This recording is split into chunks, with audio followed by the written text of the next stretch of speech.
വചനോത്സവം online തിരുമുഖ ആരാധനയിലേക്ക്, ഈശോയുടെ തിരുവചനത്തെ സ്നേഹിക്കുന്ന ആരാധനയിലേക്ക് ഇന്നേ ദിവസം രാത്രിയിൽ അന്തിയുറങ്ങുന്നതിന് മുൻപായി നമുക്ക് ഒരുമിച്ച് പ്രവേശിക്കാം. ഈശോയുടെ തിരുമുഖത്തെ സ്നേഹിച്ച്, ഈശോയുടെ തിരുവചനങ്ങളെ സ്നേഹിച്ച് നമുക്ക് വിശ്രമത്തിലേക്ക് പ്രവേശിക്കാം. ഇന്നേ ദിവസം നമ്മൾ ധ്യാനിക്കുന്ന തിരുവചനം വിശുദ്ധ പൗലോസ്ലീഹ കൊറിന്തോസ്യർക്ക് എഴുതിയ 2-ാമത്തെ ലേഖനം 5-ാമത്തെ അധ്യായം 8-ാമത്തെ വാക്യമാണ്. അത് ഇപ്രകാരമാണ്: ശരീരത്തിൽ നിന്ന് അകന്നിരിക്കുവാനും കർത്താവിനോട് അടുത്തിരിക്കുവാനും ഞങ്ങൾ ആഗ്രഹിക്കുന്നു. ശരീരത്തിൽ നിന്ന് അകന്നിരിക്കുവാനും കർത്താവിനോട് അടുത്തിരിക്കുവാനും ഞങ്ങൾ ആഗ്രഹിക്കുന്നു. സ്നേഹം നിറഞ്ഞവരെ, നമ്മുടെ ജീവിതത്തിൽ പല വിധത്തിലുള്ള പല തരങ്ങളിലുള്ള ആഗ്രഹങ്ങളുണ്ട്. നമുക്ക് ഇന്നേ ദിവസം നമ്മൾ രാത്രിയിൽ ഉറങ്ങാൻ പോകുന്നതിന് മുൻപായി ഒരു പുതിയ ആഗ്രഹം നമുക്ക് നിർമ്മിച്ചെടുക്കാം. അത് ശരീരത്തിൽ നിന്ന് അകന്നിരിക്കുവാനും കർത്താവിനോട് ചേർന്നിരിക്കുവാനുമുള്ള ആഗ്രഹമായിരിക്കണം. നമ്മൾ പല വ്യക്തികളോടും വസ്തുക്കളോടും സാഹചര്യങ്ങളോടും നമ്മൾ ജന്മം കൊണ്ട നാൾ മുതൽ ഇന്ന് വരെ നമ്മൾ അടുത്തിരിക്കുന്നുണ്ട്. ശരീരത്തോട്, വസ്തുക്കളോട്, വ്യക്തികളോട്. നമുക്ക് ഇതിൽ നിന്നുമൊക്കെ മാറി കർത്താവിനോട് ചേർന്ന് എപ്പോഴും ഇരിക്കുന്ന ഒരു സ്വഭാവം ജീവിതത്തിൽ ഉണ്ടാകുന്നതിന് വേണ്ടി നമുക്ക് ആഗ്രഹിക്കാം. ഈ വചനം നമുക്ക് കണ്ണുകൾ അടച്ച് ഒന്ന് ധ്യാനിക്കാം. കർത്താവിനോട് ശരീരത്തിൽ നിന്ന് അകന്നിരിക്കുവാനും കർത്താവിനോട് അടുത്തിരിക്കുവാനും ഞങ്ങൾ ആഗ്രഹിക്കുന്നു. ഈ ഒരു കൃപയ്ക്ക് വേണ്ടി ഈശോയോട് നമുക്ക് അപേക്ഷിക്കാം. കർത്താവായ ഈശോയെ, ഞങ്ങളുടെ ശരീരങ്ങളിൽ നിന്ന് അകന്നിരിക്കുവാനും അങ്ങയോട് അടുത്തിരിക്കുവാനുള്ള കൃപ തരണമേ എന്ന് അങ്ങയോട് ഞങ്ങൾ അപേക്ഷിക്കുന്നു.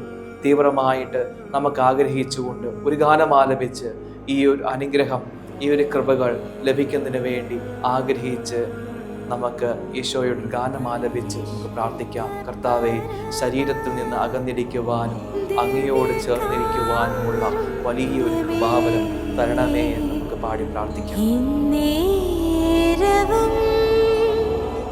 സ്തുതി ആരാധന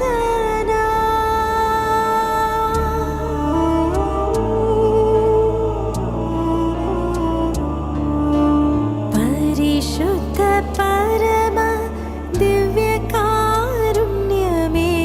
നീരവും സ്തുതി ആരാധന. ദൈവമേ, നിൻ പാദേ സർവമർപ്പിച്ചേകാം.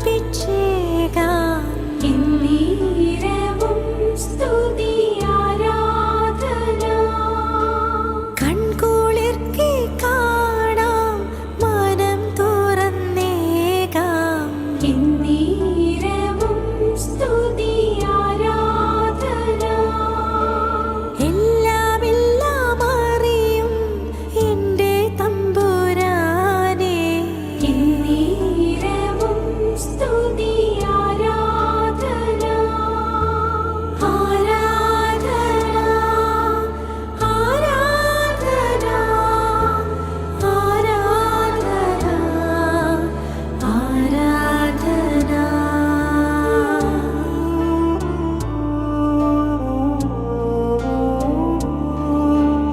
മർത്യനായി ഭൂവിൽ അവതരിച്ചവനേ, നീരവും സ്തുതി ആരാധന. പുൽമെത്തയിൽ പിറന്ന പൊന്നുണ്ണീശോയേ,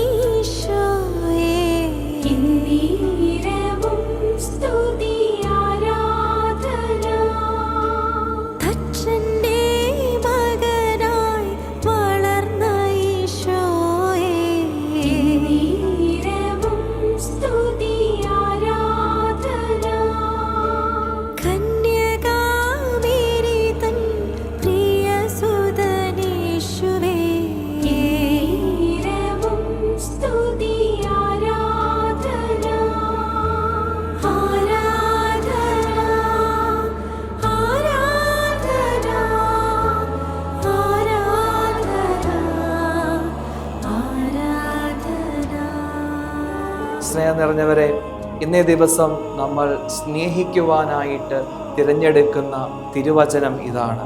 വിശുദ്ധ മത്തായി എഴുതിയ സുവിശേഷം 16-ാമത്തെ അധ്യായം അതിലെ 24-ാമത്തെ വാക്യം. ആ വാക്യം ഇപ്രകാരമാണ്: എന്നെ അനുഗമിക്കുവാൻ ആഗ്രഹിക്കുന്നുവെങ്കിൽ അവൻ തന്നെ പരിത്യജിച്ച് തൻ്റെ കുരിശുമെടുത്ത് എന്നെ അനുഗമിക്കട്ടെ. തൻ്റെ കുരിശുമെടുത്ത് എന്നെ അനുഗമിക്കട്ടെ. തന്നെ അവഗണിച്ച് പരിത്യജിച്ച് കുരിശുമെടുത്ത് അനുഗമിക്കട്ടെ. സ്നേഹം നിറഞ്ഞവരെ, 2 കാര്യങ്ങൾ. ഒന്ന്, നമ്മളെ തന്നെ പരിത്യജിക്കണം. നമ്മുടെ അനാവശ്യമായുള്ള ആഗ്രഹങ്ങൾ എല്ലാം, അനാവശ്യമായുള്ള സ്വഭാവങ്ങൾ, അനാവശ്യമായ സ്വപ്നങ്ങൾ, ഇതൊക്കെ പരിത്യജിച്ച് നമ്മുടെ കുരിശ്, ജീവിതത്തിലെ അനുദിന ജീവിതത്തിലെ കുരിശുകൾ എന്ന് പറയുമ്പോൾ സഹനങ്ങൾ, ദുഃഖങ്ങൾ, ക്ലേശങ്ങൾ, ഇവയിലൊക്കെ നമ്മൾ നിരാശപ്പെടാതെ ഈശോ അത് നമ്മുടെ ഹൃദയത്തോട് ചേർത്ത് വെച്ചുകൊണ്ട്, ജീവിതത്തോട് ചേർത്ത് വെച്ചുകൊണ്ട് ഈശോയെ അനുഗമിക്കണം. സ്നേഹം നിറഞ്ഞവരെ, സഹനങ്ങൾ സ്നേഹിക്കാൻ വേണ്ടിയുള്ളതാണ്. ഈശോനെ സ്നേഹിക്കാൻ വേണ്ടിയാണ് സഹനം. പലപ്പോഴും സഹനങ്ങൾ ഉണ്ടാകുമ്പോൾ അത് സ്വാഭാവികമായിട്ടും തിന്മയിലേക്കാണ് പോകുന്നത്. എന്താണ്? നിരാശ വരുമ്പോൾ ഒരു വ്യക്തി മദ്യപിക്കുന്നു ആ നിരാശ മാറുവാൻ. സഹനങ്ങൾ അത് എന്തിനു വേണ്ടിയാണ്? സ്നേഹിക്കാൻ വേണ്ടിയുള്ളതാണെന്ന് മനസ്സിലാക്കണം. ഈശോയെ സ്നേഹിക്കാൻ. ജോബ് സഹനങ്ങൾ വന്നപ്പോൾ ആ തീജ്വാലകളിൽ, സഹനമാകുന്ന തീജ്വാലകളിൽ ഇറങ്ങി നിന്ന് ഈശോയെ സ്നേഹിച്ചു, ദൈവത്തെ സ്നേഹിച്ചുകൊണ്ടേയിരുന്നു. അതാണ് പാഠം. നമ്മുടെ ജീവിതത്തിലെ സഹനങ്ങളുടെ തീജ്വാലകളിൽ നമ്മൾ ഇറങ്ങി നിൽക്കുക. നമ്മുടെ ഉള്ളിലെ തെറ്റുകളും ദുശ്ചിന്തകളും ദുർമാർഗങ്ങളും ഉപേക്ഷിച്ച് ഈശോയെ വളരെയധികം സ്നേഹിക്കേണ്ട സമയമാണ് സഹനങ്ങൾ. അതുകൊണ്ട് വചനം പഠിപ്പിക്കുകയാണ്, പരിത്യജിച്ച് തൻ്റെ കുരിശുമെടുത്ത് അനുഗമിക്കുക. നാളെ പ്രഭാതത്തിൽ നാം ചെയ്യേണ്ട പ്രവൃത്തി ഇതാണ്. നമ്മുടെ ഓരോ ദിവസവും നമുക്ക് ചെറുതും വലുതുമായ ദുഃഖങ്ങളും ക്ലേശങ്ങളും സഹനങ്ങളും ഒക്കെ ഉണ്ടാവും. അപ്പോൾ എന്ത് ചെയ്യണം? അവിടെ നിന്നുകൊണ്ട് ആ സഹനം അനുഭവിച്ചുകൊണ്ട് ഈശോയെ സ്നേഹിക്കണം. അതോടൊപ്പം എന്താണ്? നമ്മുടെ ഉള്ളിലെ ആവശ്യമില്ലാത്ത സ്വഭാവങ്ങൾ, ചിന്തകൾ, കാഴ്ചകൾ, മനോഭാവങ്ങൾ അതെല്ലാം പരിത്യജിക്കണം. നമ്മുടെ അങ്ങനെയുള്ള ഒരു പ്രവൃത്തി നാളത്തെ പ്രഭാതം നമ്മൾ ചെയ്യട്ടെ. ഈശോയോട് നമ്മുടെ ആശീർവാദം സ്വീകരിക്കുന്ന സമയത്ത് ഈ ഒരു കൃപയ്ക്ക് വേണ്ടി കർത്താവെ തന്നെ പരിത്യജിച്ച് കുരിശുമെടുത്ത് അങ്ങയെ അനുഗമിക്കുവാൻ കൃപ തരണമേ എന്ന് ഈശോയുടെ ആശീർവാദം സ്വീകരിക്കുമ്പോൾ നമുക്ക് പ്രാർത്ഥിക്കാം. കണ്ണുകൾ അടച്ച് ഇരുകരങ്ങളും ഹൃദയത്തോട് ചേർത്ത് പിടിച്ചുകൊണ്ട് ഈശോയുടെ ആശീർവാദം നമുക്ക് സ്വീകരിക്കാം. പരിശുദ്ധ